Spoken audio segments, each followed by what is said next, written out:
여러분, 왜 예수님을 믿습니까? 왜 교회에 나옵니까? 예? 안 나오면 엄마가 야단쳐서 야단치기에 나온다. 여자친구가 예뻐서 나온다. 이런 것 말고 진짜 내가 왜 예수님을 믿는가? 왜 교회에 다니고 있는가? 이 질문을 스스로 해보시기 바랍니다. 많은 경우에 특히 모태신앙인인 경우는 이렇게 말합니다. 예수님 안 믿으면 아빠가 인연 끊겠다고 했어요. 교회 안 나가면 뭔가 죄 짓는 것 같아요. 그리고 세례받고 예수님을 인격적으로 만난 성도들은 이렇게 이야기합니다. 예수님 믿으면 너무 행복해요. 교회 다니면 정말 복 받는다고 말씀하셨어요. 이렇게 대답하는 경우가 대부분입니다. 잘못된 대답이 아닙니다. 모두가 예수님을 믿는 이유이고 목적이 될 수가 있습니다. 그런데 성경이 말하는 진짜 예수 믿는 목적을 우리는 알고 믿어야 됩니다. 그래야 신앙생활이 진정 즐거운 일이 되고 세상의 어떤 유혹과 시련 가운데서도 하나님을 배반하지 않고 똑바로 나아갈 수가 있습니다.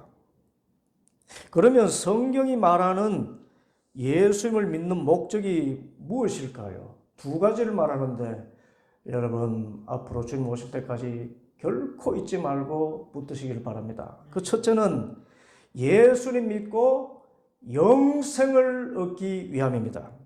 무엇을 얻는다고요? 영생입니다. 영생은 영원한 생명이지요.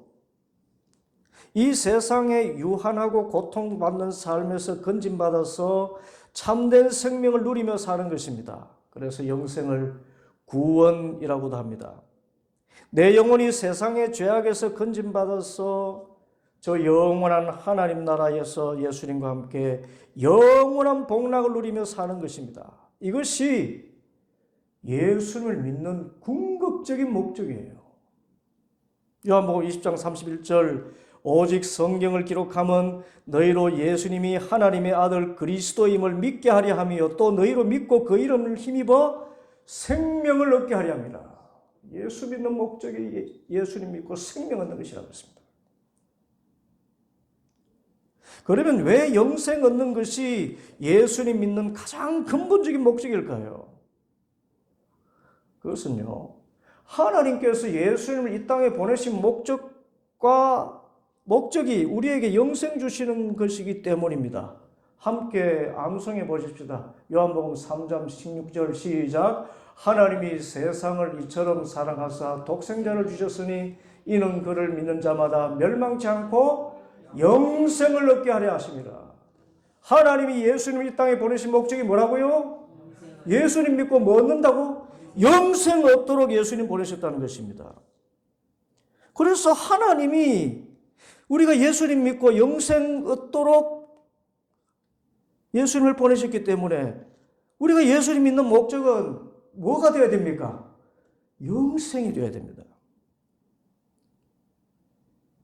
또 그 다음은 우리의 생명은 이 땅에서 끝나는 것 같지만은 결코 이 땅의 삶이 전부가 아니고 죽음 이후에 새로운 생명으로 영원히 살게 되기 때문입니다.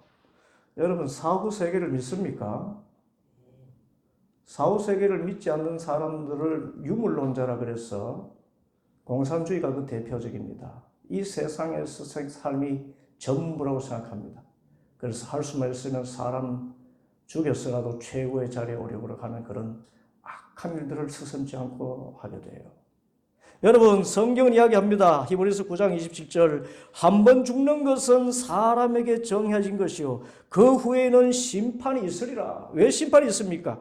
요한복음 5장 28절에 이를 놀랍게 여기지 말라. 무덤 속에 있는 자가 다 그의 음성을 들을 때가 오나니 선한 일을 행한 자는 생명의 부활로 악한 일을 행한 자는 심판의 부활로 나오리라.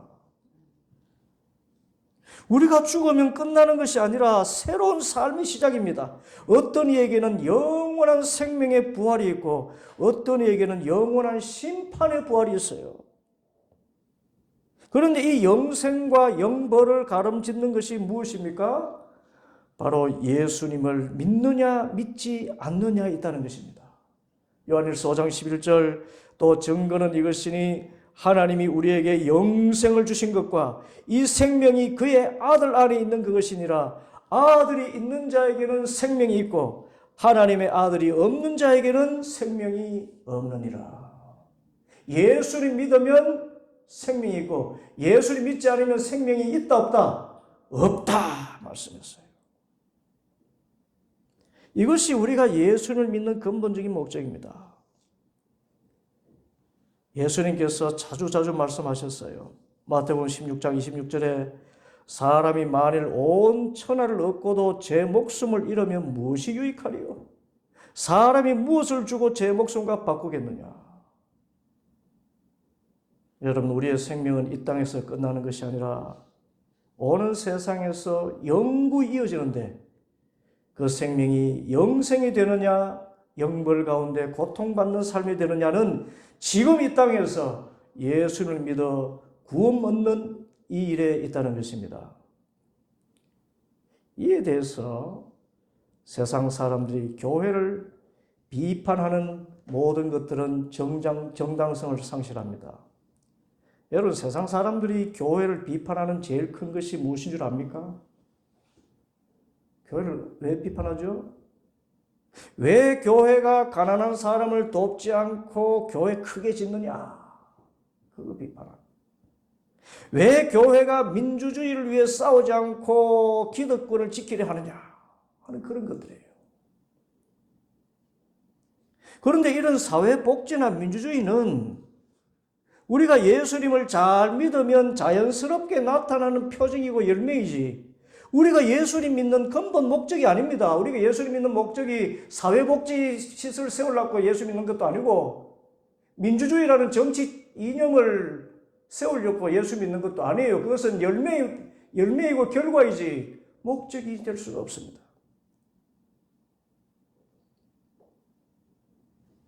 설령 실상 교회를 이렇게 비판하는 사람조차 막상 죽을 때가 되어서는요. 가난한 사람, 민주주의 이런 걱정하는 사람이 있는가요? 없습니다. 어떻게 하면 고통 없이 죽을 수 있고 어떻게 하면 지옥 가지 않는가 이런 걱정을 하게 됩니다. 그만큼 영생에 관한 것은 사람의 타고난 인식 아래 있는 것입니다. 그러므로 이미 예수님을 믿어서 영생을 얻은 우리들은 이 영생을 주신 하나님께 감사하며 이 구원의 기쁜 소식을 알지 못하는 사람들에게 부지런히 전해야 하는 것입니다. 다른 것을 하는 것이 아니에요. 예수 믿고 돈 많이 번다? 아닙니다. 예수님 믿고 승진 잘 되고 예수님 믿고 취업 잘 되고 예수님 믿고 승용차 좋은 거 바꾸고 아파트 투자했더니 막 10억 시세 차이로 10억을 거두었다. 주식 투자했더니 잘 되었다. 이것이 아닙니다, 여러분. 예수님 믿으면 뭘 얻는다? 영생을 얻습니다. 이거 전하는 것이에요. 둘째로 우리가 예수님을 믿는 목적은 오늘 사도 요한이 증언한 것과 같이 열매를 맺는 것입니다. 뭘 맺어요? 열매를 맺는 것입니다. 열매가 무엇인지는 곧 말씀드리겠는데 이 열매를 맺느냐 맺지 못하느냐가 천국 가느냐 지옥 가느냐만큼 참 그리스도인이냐 사이비 그리스도인이냐를 결정짓는 기준이라는데 우리는 주의를 집중해야 됩니다. 오늘 예수님의 말씀입니다. 1절 나는 참 포도나무요 내 아버지는 농부이시다. 내게 붙어 있으면서도 열매를 맺지 못하는 가지는 아버지께서 어떻게?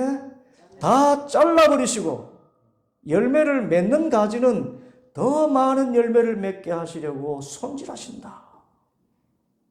예수님은 포도나무고요. 하나님 아버지는 농부라면 우리는 뭐죠? 가지입니다.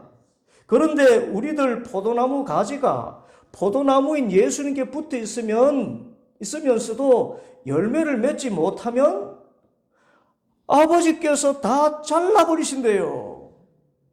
잘라서 어떻게 하십니까? 꺼지지 않는 불에 태우신다고 성경에 말했어요. 다른 말로 예수님을 믿는 우리에게 열매가 없다면 그 사람은 예수님을 믿는 사람이 아니고 하나님께도 하나님의 자녀로 인정을 받지 못한다는 것입니다. 전혀 하나님이 알지 못하는 사람이 되고 만다는 것입니다. 한마디로 열매가 없으면 버린 자식이고 예수님 믿는 게 아닙니다. 그리스도인이 아니에요.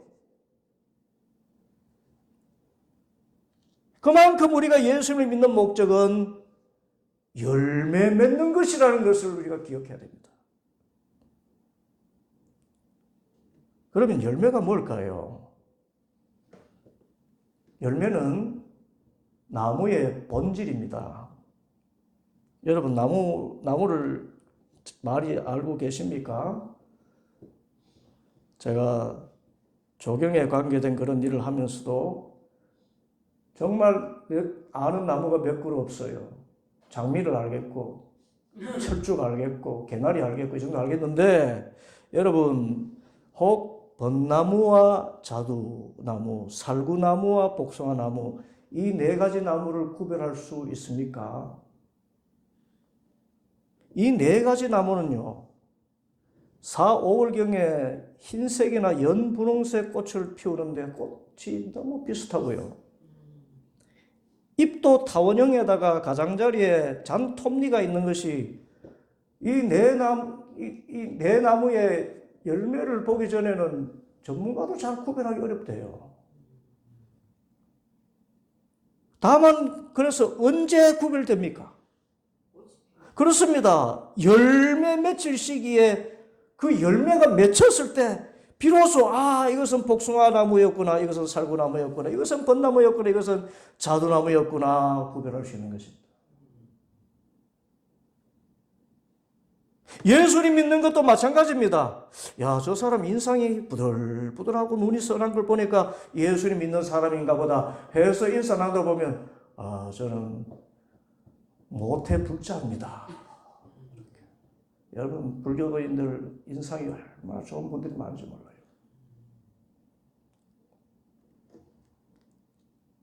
외모 보고는 저 사람이 예수 믿는 사람인지 사기꾼인지 구분 못합니다.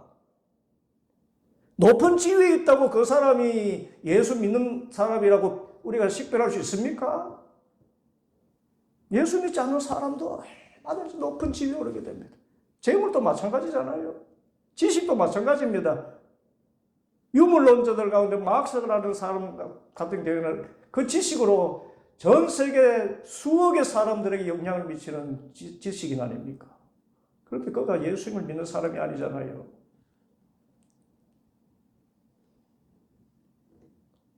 그런데 예수님은 우리가 이 세상 사람들에게 분명히 구별된 존재로 살아가기를 원하십니다. 우리가 세상 사람들과 다른 어떤 모습을 나타내기를 원하시는 것이에요. 우리는 이것을 거룩이라고 합니다. 뭐라고요? 거룩. 거룩이라는 것은 구별된다는 뜻이에요. 이 거룩이 바로 열매입니다. 우리가 예수님께 붙어 있는 가지라면 예수님 열매를 맺어야 합니다. 내게서 그러니까 열매가 나무의 본질이니까 예수님께 붙어 있다면 내게서 뭐가 나타나야 돼요? 예수님이 나타나야 돼요. 내게서 예수님의 향기가 풍겨나고요. 내게서 예수님의 성품이 나타나야 되는 것입니다. 이 열매를 가리켜서 성경은 성령의 열매라고 했습니다.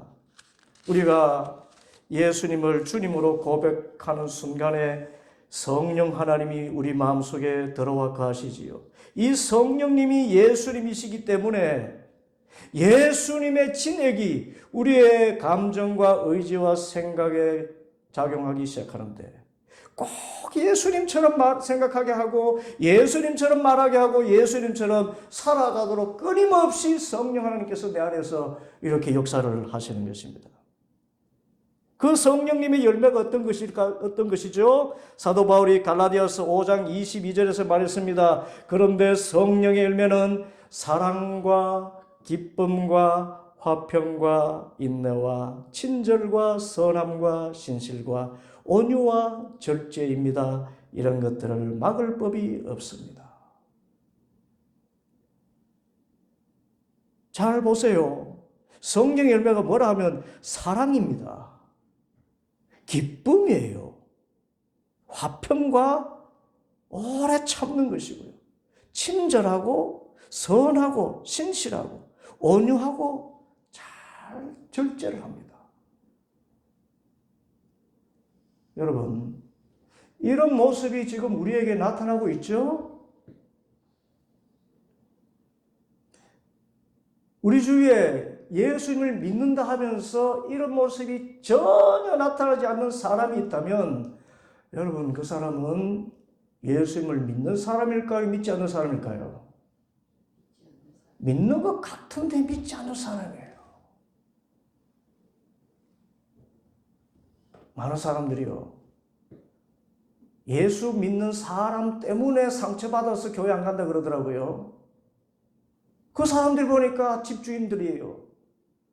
부동산 많이 가진 사람들입니다. 그런 사람들이 세입자에게 얼마나 가혹하게 대하는지요. 사랑이 어디 있습니까? 선함이 어디 있습니까? 신실함이 어디 있습니까? 어쨌든 그 세입자에게서 돈을 이렇게 더 받아내려고 거의 핍박하는 수준까지 하는 사람이 알고 보니까 장로고 권사들 하는 거 아닙니까? 거기에 상처받고 교회를 안 나간다는 거예요. 그래서 열매라는 이것, 성령의 열매, 예수님의 성품이 나타나지 않으면 그가 장로든 권사든 예수님 믿는 사람입니까? 믿지 않는 사람입니까? 믿지 않는 사람이에요. 예수님이 그것을 말씀했습니다. 물론 예수님을 믿는다고 이 열매가 바로 이렇게 완숙한 열매처럼 나타나지는 않습니다. 열매는 그 성질이 자라나는 것이지요.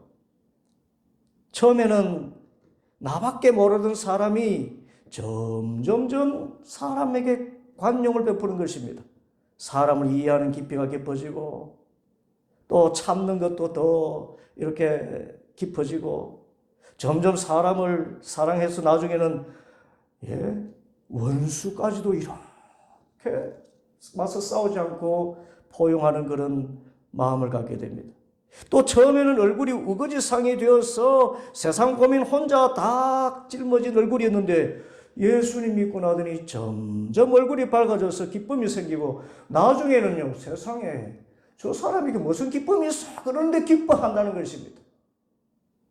저희 어머니가 언젠가 다리를 크게 다쳐서 병원에 입원해 있는데요. 제가 이렇게 병원에 서울에서 대구로 달려 내려가면서 이렇게 대합니다. 그 얼굴이 천사같이 밝은 것입니다. 그리고 그 입에서 감사가 쏟아지는데요.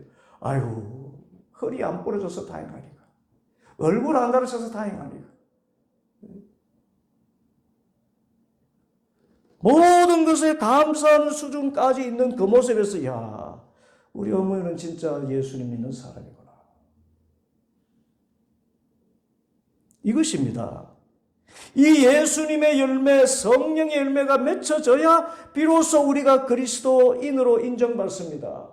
그래서 우리가 예수님을 믿는 목적, 예수님의 열매를 맺는 것이에요. 아멘입니까?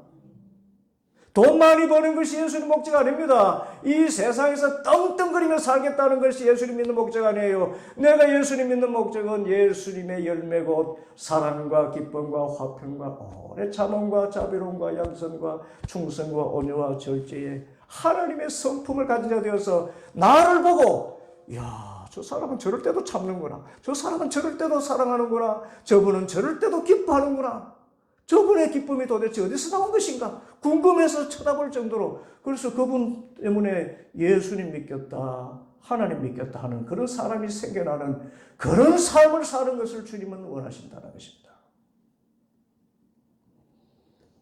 그러면 중요한 물음이 따릅니다. 어떻게 해야 예수님의 열매를 맺겠습니까? 어떻게 해야 내 인격과 삶에서 예수 그리스도의 향기가 풍겨나게 될까요? 그것을 예수님께서 말씀하셨어요. 5절입니다. 나는 포도나무요 너희는 가지이다. 사람이 내 안에 머물러 있고 내가 그 안에 머물러 있으면 그는 많은 열매를 맺는다. 사람이 예수님 안에 어떻게 하면? 머물러 있으면 많은 열매를 맺는다. 머물러 있으면 그랬어요. 그러면 예수님 안에 내가 머물러 있다는 것이 무엇입니까? 신약 성경에 기록된 헬라 원어를 보면요, 이 머물러 있다는 말은 어떤 장소에 함께 있는 것을 말합니다. 쉽게 말하면 우리가 예수님 안에 머무른다는 것은 예수님과 가족처럼 언제나 함께 하는 그 자리에 있다는 것을 이야기합니다. 그리고 우리가 언제나 함께 한다면 그 사람은 가족이지요. 가족은 언제나 함께 하지 않습니까? 속옷만 입고도 이렇게 막 딸이 아빠 앞에서 속옷만 입고도, 우리 딸이 그렇다는 말이 아니고 이렇게 그거 그렇게 이렇게 친근할 수가 없어요.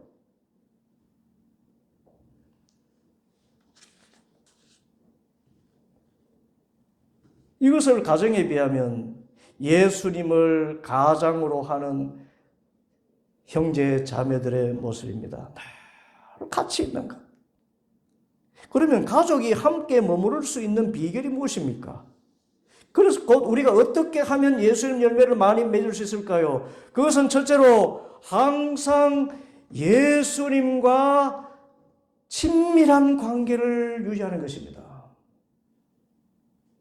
여러분, 같은 가족이라도 서로에게 상처 주는 말을 하고 마음이 상하면 가까이 가집니까? 멀어집니까? 멀어져요. 그러면 나에게 상처 주었다고 생각할 때 그 부모님이나 또는 형제 자매가 나한테 뭔가를 이야기하면 그 말 듣습니까? 안 듣습니까? 듣지 않아요. 마찬가지로 내 마음에 예수님을 주님으로 모셔놓고는 예수님과 친하게 지낼 생각하지 않고 예수님이 기뻐하시는 그런 일들을 전혀 하지 않고 그렇게 예수님을 외면하며 살면은 예수님을 닮을 수 있는 어떤 근거도 상실하고 없는 것입니다. 그러면 어떻게 하면 예수님과 친밀하게 지낼 수 있습니까? 가장 중요하고 가장 단순한 거예요. 자주 드리는 말씀입니다. 받합시다.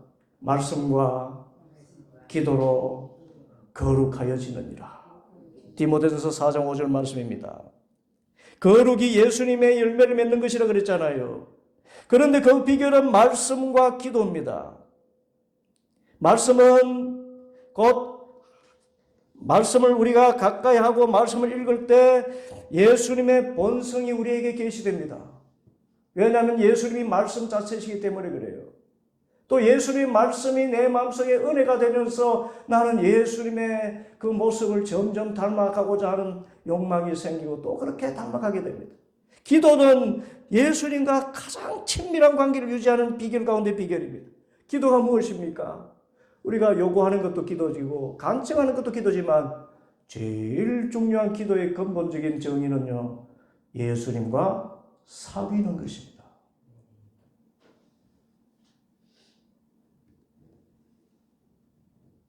예수님께 나의 생각을 말하고 예수님의 뜻을 나에게 전해주실 때 참 대화하면서 그 예수님 때문에 제가 이렇게 살고 있어요. 여러분도 마찬가지입니다. 예수님 없으면 내가 어떻게 살아갈 수 있을까? 한밤중에 찾아가도 예수님 계시고, 새벽에 가도 예수님 계시고, 힘들 때 찾아가도 예수님 계시고, 기쁜 일일 수도 예수님 계시고, 세상 사람에게서는 찾을 수 없는 그 따뜻함과 환대가 예수님 안에 있는 것입니다. 그것이 기도입니다. 그래서 이 말씀과 기도로 예수님을 가까이 하고 예수님을 닮아가게 되는 것입니다. 그래서 여러분, 말씀과 기도에 힘을 쏟고 참으로 정진해서 모두가 예수님을 닮아갈 수 있게 되기를 바랍니다. 둘째는 오늘 말씀과 같이 예수님의 계명을 지키는 것입니다. 10절, 너희가 내 계명을 지키면 내 사랑 안에 머물러 있을 것이다. 뭘 지키면요? 계명을 지키면은 예수님 사랑 안에 머물겠다 그랬습니다. 우리가 예수님과 함께 머무는데 예수님의 사랑 안에 머물려면은 예수님의 계명을 지키라는 거예요. 계명이 무엇입니까? 이것 하라 그러면 너희가 복 받는다. 이것 하지 마라 그러면 너희 복 받는다. 하시는 하나님이 주신 의로운 훈계와 명령 아닙니까? 그 가운데서 주님께서 주신 가장 큰 계명이 있었지요. 어떤 계명이었습니까? 내가 너희를 사랑한 것 같이 너희도 서로 사랑해라. 여러분, 진짜 예수님을 닮기 원하면요, 예수님의 이 계명 가운데 가장 큰 계명인 사랑의 계명을 실천해 보세요. 그러면 예수님을 닮게 돼요. 여러분도 직장 생활하고 또 학창 생활을 하고 있겠지만, 저도 정말 대학이 힘든 사람들과 8개월째 지금 일하고 있지 않습니까? 매일매일 깜짝깜짝 놀랍니다. 어떻게 저래, 죄송합니다 이런 표현 써서, 어떻게 저래 못 먹었나? 저렇게 무식하게 사람을 대하는가? 그런데 그때마다요, 주님, 저에게 사랑을 주십시오. 제가 목사님에서 이 사람들이 아는데, 내가 이 사람들을 미워하거나 이 사람들과 다투게 되면 주님의 영광 가립니다. 저에게 사랑을 주세요. 그래서 그 사람이 나에게 이렇게 지시해도, 예, 알겠습니다. 그가 지시할 그런 대상, 지위 있지 않아도, 예, 알았습니다. 다 내일 묵묵히 하고. 그래 하면요, 내 속에서 무엇이 올라오는가 하면 예수님의 위로가 올라오면서 예수님의 그 어루만져 주심이 함께하는 것. 그 점점 가면서 내 마음속에 예수님께서 역사하신다는 것이 깨달아지고 알게 돼요. 사랑입니다. 특별히 원수 사랑입니다. 원수까지 사랑할 수 있는 그런 사랑 안에까지 가면은 우리가 예수님 안에 머무는 것이 되어가지고 예수님의 풍덩 빠진 사람이 되어 그 얼굴에 사랑과 기쁨과 화평과 오래 참음과 자비와 양선과 충성과 온유와 절제에 예수님의 열매를 맺게 될 줄 믿습니다. 사랑입니다. 그런데 더 중요한 것이 있어요. 우리가 예수님 닮는 것을 하나님이 너무 기뻐하시는 나머지 이것은 하나님께 영광 돌리는 일이라는 사실입니다. 8절입니다. 너희가 열매를 많이 맺어서 내 제자가 되면 이것으로 내 아버지께서 뭘 받으신다? 영광을 받으신다. 여러분, 우리 인생의 목적이 무엇입니까? 하나님을 영화롭게 하고 영원토록 그를 즐거워하는 것이 우리 인생 목적이거든요. 고린도전서 10장 31절 말씀 아닙니까? 너희가 먹든지 마시든지 무엇을 하든지 다 하나님의 영광을 위해서 하라 했는데, 우리가 하나님께 영광 돌리는 그 일이 뭔가 다름이 아니라 열매 맺어서 내 제자가 되면 이것으로 내 아버지께서 영광을 받으실 것이다. 얼마나 귀합니까? 우리가 예수님 닮으면 닮을수록 누가 영광 받으신다? 하나님 영광 받으셔요. 하나님이 너무너무 좋아하십니다. 그래서 우리가 그토록 세상 사람들이 그토록 구하는 재물도 주시고요, 건강도 주시고 은혜도 주시고. 여러분, 이 세상에서 사람들도 뭔가 얻으려고 그러면 제일 뭐가 좋아야 됩니까? 인간관계가 좋아야 되잖아요. 인간관계의 기초가 뭡니까? 사랑 아닙니까? 관용 아닙니까? 안 믿는 사람이라도 관용이 있고 사랑이 있으면 그 사람에게는 좋은 사람들이 가까이 하게 됩니다. 그래서 그가 하는 일들마다 잘 풀리는 일이 있어요. 그와 함께 성실까지 더해진다면 그 사람은 복을 받게 됩니다. 이것이 우리가 일반적으로 복받는 원리라면 우리가 예수님을 닮아서 예수님의 그 사랑을 정말 나타낼 수만 있다면 우리는 이 세상이 정말 흉내낼 수 있는 원수까지도 사랑할 수 있는 마음을 가진다면 정말 이 세상에서 인간관계라는 것이 아무 문제가 없고 그래서 그 하는 일을 통해서 어디를 무슨 일 하든지 형통하게 되는 그런 길들이 열려지는 것입니다. 무엇보다 우리가 예수님 닮으면 하나님께 영광된다는 것은 다름이 아니라 내 모습을 보고 사람들이 나도 예수님 믿어야지, 나도 하나님 믿어야지 하는 그 신앙의 결단을 할 수 있게 되기 때문에 하나님께서 영광 받으신다는 것입니다. 또한 우리의 이 사랑과 또 평강과 기쁨 이런 삶의 모습을 통해서 이 땅에 하나님의 나라가 확장되기 때문에 이 세상이 살만한 세상이 되어지기 때문에 하나님께서 이를 영광으로 받으신다 하는 것입니다. 그래서 예수님 믿는 목적은 이것입니다. 받아봅시다. 열매 맺자. 열매 맺어야 합니다. 예수님 열매를 맺어야 그리스도인입니다. 열매 맺지 않으면 예수님과 아무 상관이 없어 밖에 버리고 불살라진다 그랬습니다. 영적인 가치가 아닌 세상적인 그 어떤 것을 예수님 믿는 목적으로 두어서는 안 됩니다. 오직 영혼의 구원과 예수님 열매 맺는 것, 예수님의 성품과 인격과 삶을 담는 것, 이것을 신앙생활의 목적으로 하고 살아야 여러분이 어긋난 길로 가지 아니하고 신앙생활의 진정한 기쁨을 누리게 되는 것입니다. 이로써 하나님께 영광 돌리고 이 땅에서 하나님 나라를 누리고 전하는 복된 삶을 사는 성도들 되기를 간절히 소원합니다. 기도하겠습니다.